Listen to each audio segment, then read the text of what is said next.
नहीं भी हो रहा हो ना तो रुको मत, चलते रहो चलते रहो। ठीक है भाई, सारे सवाल नहीं हो पाएंगे, ये एक्सेप्टेंस रख के आगे बढ़ते रहो।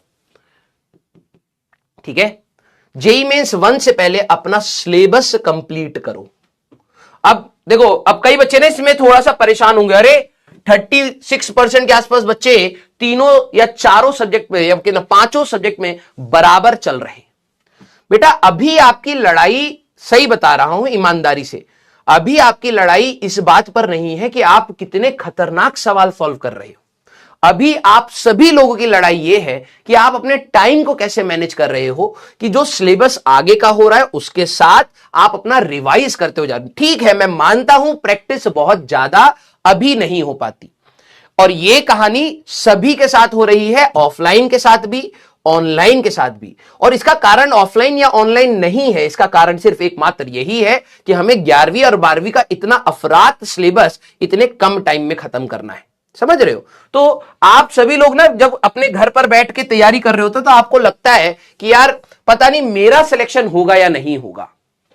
ठीक है, मैं इतने सवाल तो नहीं लगा पा रहा हूं, मेरी प्रैक्टिस नहीं हो पा रही है, मैं जेईई मेंस के ज्यादा सवाल नहीं लगा पाया, क्लास में जो बताए बस उतने ही कर रखे हैं, पता नहीं उसका कितना एडवांटेज होगा या नहीं होगा। मैं मानता हूं ये सारे डाउट्स आपके आते होंगे। ठीक है, लेकिन एक बार अपना इमोशनल फ्रंट साइड कर दो कि तुम्हारे साथ कितनी दिक्कतें चल रही हैं, एक बार प्रैक्टिकल फ्रंट देखो।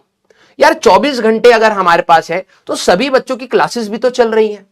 7-8 घंटा नॉर्मल, अभी तुम ऑफलाइन में भी, आप में से कई सारे दोस्त आपके होंगे, जरा मुझे एक बताइए, क्या आप सभी लोगों ने अपने ऑफलाइन फ्रेंड्स से भी बात करी है? क्या उनके ऊपर भी क्लासेस का लोड आ रहा है, हां या ना? ऑफलाइन में भी ना बेटा यही सेम लोड है। एंड जब मैं अपनी तैयारी कर रहा था ना, मुझे ये फील होना स्टार्ट हो गया था, बिलीव मी। पता नहीं आप, अब मैं ये बात नहीं बोलूंगा, ठीक है, लेकिन मैं इनडायरेक्टली अपनी जर्नी बोल देता हूं। ठीक है, जब ये वाला टाइम आया था ना, ऑल्दो मैं भी बहुत ज्यादा डिस्ट्रैक्टेड था, मैंने आप सभी लोगों को बताया कि मैं 9 दिसंबर के आसपास से पढ़ना अपना फुल फ्लेजेड स्टार्ट किया था। ये बीच वाला टाइम ना मैं खुद बहुत ज्यादा डिमोटिवेटेड, समझ नहीं आ रहा था एक्चुअली में, गाइडेंस नहीं मिल रही थी, टीचर सिलेबस लगाने के पीछे, कंप्लीट कराने के पीछे लगे हुए थे, और वो कम्युनिकेट बात नहीं कर रहे थे। क्योंकि हमारी ये जो बात है ना, भली 5-10 मिनट की है, कई बार आपको डायरेक्शन देती है, तो टीचर भी लगे पड़े अपना सिलेबस कराने में, और हमारे से जो चीजें छूट रही थी ना, हमें समझ नहीं आ रहा था वो बड़ी चीजें छूट रही हैं या छोटी चीजें छूट रही हैं। हमें हर दिन डीपीपी मिलती थी, मेरे से हो ही नहीं रही है, और मेरे से छूट भी रही है। मैथ्स तो मेरा पूरा खराब होता जा रहा था, फिर फिजिक्स और केमिस्ट्री थोड़ा बहुत होल्ड था, उसमें भी मैं सारे क्वेश्चन नहीं लगा पा रहा था। तो मुझे ये डायरेक्शन ही नहीं पता चल रही थी कि यार कि मैं सही डायरेक्शन में जा भी रहा हूं या नहीं। तो एक टाइम है जहां पर आप मैक्सिमम कंफ्यूजन में आओगे, and let me tell you, from December you will get the clarity. दिसंबर आते ही आपके अंदर एक गजब सी क्लैरिटी आनी स्टार्ट होगी। अब बात यह है कि मैंने अपने टाइम पर ना एक चीज का नुकसान किया था, ये वाला टाइम आइडियल बैठ गया था। जब बहुत ज्यादा स्ट्रेस होता है, प्रेशर होता है ना, आपकी एफिशिएंसी ऐसे डाउन होती है, आपको लगता है यार पता नहीं क्या कर रहा हूं, क्यों कर रहा हूं, मन नहीं कर रहा, छोड़ देता हूं, बैठा रहे। तुम बैठे बैठे अपना समय खराब कर रहे हो। बट ये वाले टाइम में ना खिसकते चलना आगे, बिलीव मी, खिसकते चलना। आपकी पहली लड़ाई है सिलेबस कंप्लीशन विद रिवीजन। ज्यादा प्रैक्टिस नहीं हो पाई, कोई दिक्कत नहीं है भाई, परसेंटेज देख लो। और जब मैं अपने ऑफलाइन में इस टाइम पर था ना, मुझे ये रियलाइज हो रहा था कि अटेंडेंस ड्रॉप कर रही है। ऑफलाइन में बच्चे इस समय छुट्टियां मारना स्टार्ट करते हैं। अब वो सोचते हैं यार मेरा बैकलॉग है, मैं पहले घर पे बैठ के पढ़ूंगा, फिर मैं क्लास अटेंड करूंगा, और आगे का भी बैकलॉग बनता जा रहा है। और वो एक ऐसे लूप में फंसते हैं जहां से निकलना इंपॉसिबल हो जाता है। आपको यहां से अपने आप को उठाना पड़ेगा। यहां पर अटेंडेंस डिप मारेगी, खतरनाक डिप मारेगी। अब आप लोग ऑनलाइन में तो आपको पता नहीं लग रहा, लेकिन अगर आप सभी लोग ऑफलाइन में बैठे होते ना, तो आपको दिखता कि जो पहली क्लास में जो बच्चों की भीड़ थी, जो मोटिवेशन था, जो एनर्जी थी, ऑफलाइन के इस टाइम से अब दिसंबर तक के टाइम में बच्चे चुप। टीचर के 2 क्लासेस के बीच में जो गैप होगा ना, बच्चे चुप, सुस्त बैठे पड़े, समझ नहीं आ रहा, स्ट्रेस में। ये मैंने फील किया है। और मैं जब उस समय बैठा होता तो मेरे को, ठीक है, मेरे को ये नहीं समझ आ रहा था कि मैं सही रास्ते पर हूं या नहीं हूं, मैं जो ये सवाल लगा रहा हूं ये कितने रेलिवेंट है या नहीं है, मैं कुछ भी लगा रहा हूं या कुछ भी रिवाइज कर रहा हूं, मेरे को कुछ नहीं समझ आ रहा था। लेकिन मुझे ये बात जरूर समझ आ रही थी कि मैं एटलीस्ट थोड़ा सा खिसकने की कोशिश कर रहा हूं, बाकी चुपचाप बैठ चुके हैं। ये बहुत भयंकर चीज है बेटा। तो आप सभी लोगों को मैं बोलूंगा कि अभी के लिए आप सभी लोग इस चीज से हट जाइए कि यार दूसरा कितना आगे बढ़ चुका है। ठीक है। कईयों को लगेगा यार ये 36% बच्चे तो यार आगे निकल गए हमसे। जो बच्चे यहां पर है मैं आपको भी बोलूंगा बहुत अच्छा काम किया है आपने कि ऐसा नहीं होने दिया है, इसको प्लीज कंटिन्यू रखिएगा क्योंकि आगे आने वाले टाइम बहुत क्रूशियल है। जो बच्चे यहां पर है कुछ एक आध चैप्टर और कुछ चीजों से अगर पीछे हो रहे हैं, बिल्कुल डिमोटिवेट मत होइएगा। एग्जाम से देखो अब यहां पर दो सोच है जो मैं आपके दिमाग में डालूंगा, अब जिसको जो बेहतर लगे। भाई देखो लाइफ के ना हर डिसीजन के साथ एक कॉन्सिक्वेंस आता है, हर डिसीजन के साथ। अगर आप इसको बेटर करना चाहोगे तो उसके भी कुछ कॉन्सिक्वेंसेस होंगे, हो सकता है बेहतर हो अच्छे ना हो कुछ ऐसा, और अगर आप इसको कंटिन्यू ऐसे ही चलाते रहोगे तो इसके भी कॉन्सिक्वेंसेस होंगे। अगर आपको लग रहा है कि आपकी इनएक्टिव स्टेट कि मैं सर नहीं कर पा रहा हूं, मेरे को ना स्ट्रेस हो रहा है, मेरे से सवाल नहीं हो रहे, मैंने 10 सवाल लगाए 3 हुए, अगर आप इस इनएक्टिव स्टेट के साथ भी कंटिन्यू करोगे तो ऐसा नहीं है कि आपको कुछ रिजल्ट नहीं मिलेगा, मिलेगा, फेवरेबल होगा या नहीं होगा वो अलग बात है। और मैं कह रहा हूं कि जो ये वाले बच्चे इस वाले जोन में जाने की कोशिश करेंगे कि अपना बैकलॉग कवर करें, ठीक है, कवर करने का स्ट्रगल अगर अपने आप उठाते, ठीक है, तो इसके भी अपना एक कॉन्सिक्वेंस है। ये कॉन्सिक्वेंस आपको दिसंबर में फील होना स्टार्ट होगा।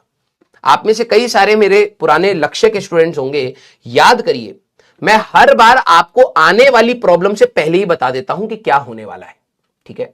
और ये ऐसा नहीं कि मैं कोई भविष्यवाणी कर रहा हूं, नहीं ऐसा नहीं है, क्योंकि ये जो इमोशंस आपके साथ चल रहे हैं पूरी जर्नी में, ये मैंने बहुत अच्छे से एज अ ड्रॉपर फील किया है, बहुत ही ज्यादा अच्छे से एज अ ड्रॉपर फील किया है कि ये क्या इमोशंस होते हैं, ठीक है। तो मैं आप सभी लोगों को बोल रहा हूं कि आपको बैकलॉग कवर करने में स्ट्रगल होगा। मेजॉरिटी बच्चों को यह दिक्कत होगी कि मैं सही रास्ते पर हूं या नहीं।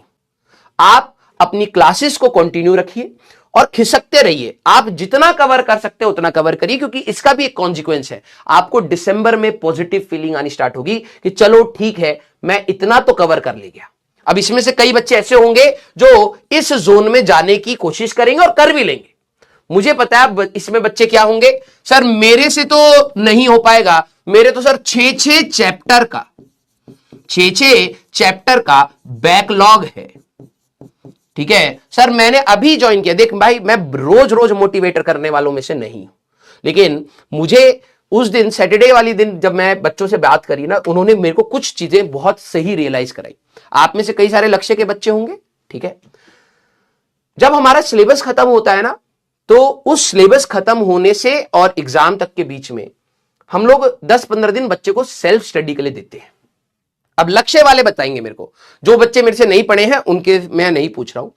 जैसे मान लीजिए हमारा पिछला जो लक्ष्य मेरा खत्म हुआ था दैट इज फ्रॉम 25 या 26 ऑफ नवंबर, मुझे अच्छी तरीके से डेट याद है, और 5 दिसंबर के आसपास से हमारा रिवीजन स्टार्ट था क्लास 11th का।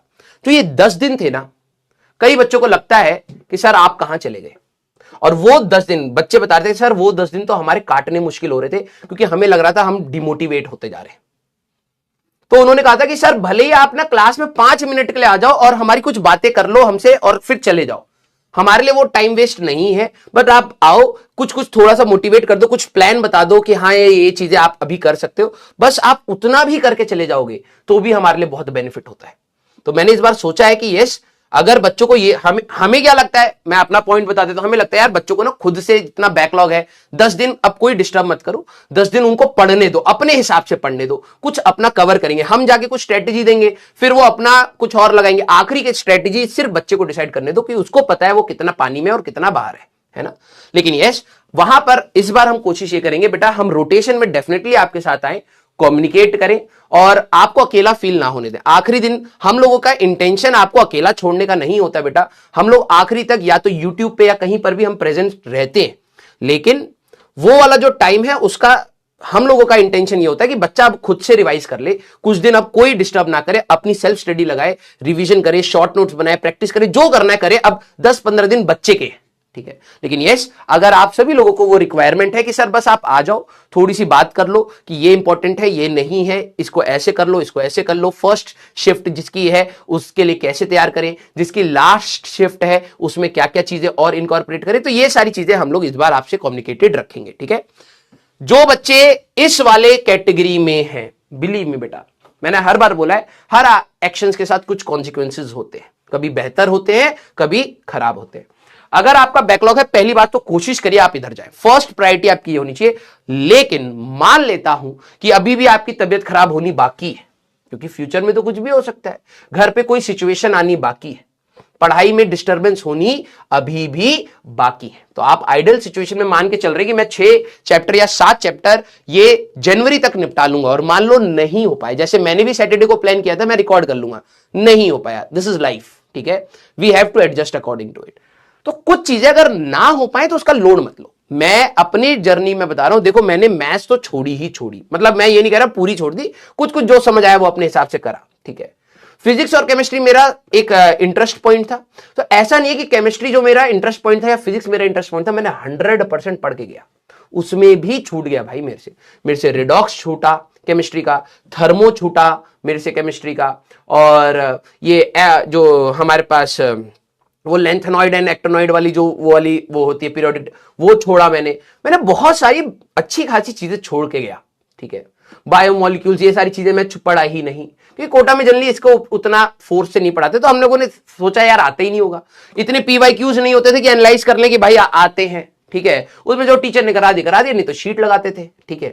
तो मैंने उसमें भी छोड़ा, फिजिक्स में भी मैंने बहुत सारी चीजें छोड़ी, मैंने वेव्स छोड़ा, अपना एसएचएम छोड़ा, अपना ऑप्टिक्स छोड़ा।